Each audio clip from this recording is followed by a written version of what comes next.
വഖഫ് bill ക്രിസ്ത്യാനികളെ ബാധിക്കില്ലല്ലോ. ആര് പറഞ്ഞു? വഖഫ് ബില്ല് മതേതര ഇന്ത്യയെ തകർക്കുന്നതാണ്. ഇത് മുസ്ലിമീങ്ങളെ മാത്രം ബാധിക്കുന്നതല്ലെന്നതാണ് സത്യം. എങ്ങനെയാണെന്നല്ലേ? വഖഫ് ബില്ലിനെതിരെ ഒരുപാട് മുസ്ലിമേതര മതവിശ്വാസികളും വിവിധ രാഷ്ട്രീയ പാർട്ടികളും രംഗത്ത് വന്നിരുന്നു.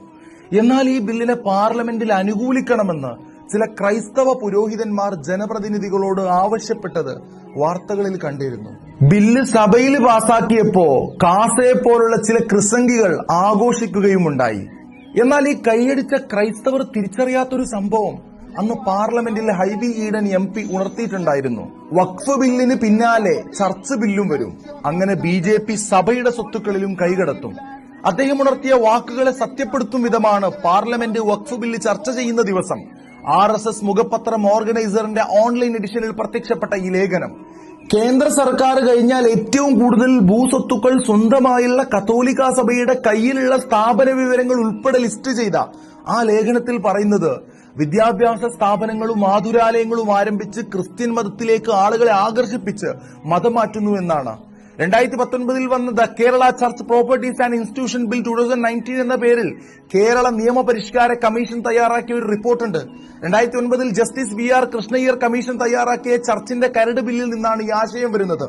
മുസ്ലിമീങ്ങൾക്ക് വഖഫ് ബില്ല് കൊണ്ടുവന്ന പോലെ ക്രിസ്ത്യാനികൾക്ക് സർക്കാർ ഒരുക്കി വെച്ചതാണെന്ന് പറയാം.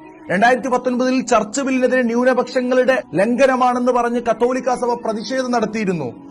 സംഘികൾ അതൊന്നുകൂടെ പൊടി തട്ടിയെടുത്താൽ വഖഫിനെതിരെ ഉണ്ടാക്കിയ അതേ നിയമങ്ങളെല്ലാം ചർച്ച് ബില്ലിലും വരും. ഒരു യാഥാർത്ഥ്യം കൂടി പറയാം. ന്യൂനപക്ഷങ്ങൾക്കെതിരെ സംഘപരിവാർ കാലങ്ങളായി തുടർന്നു വരുന്ന വേട്ടയുടെ ഭാഗമാണ് വഖഫ് ബില്ല്.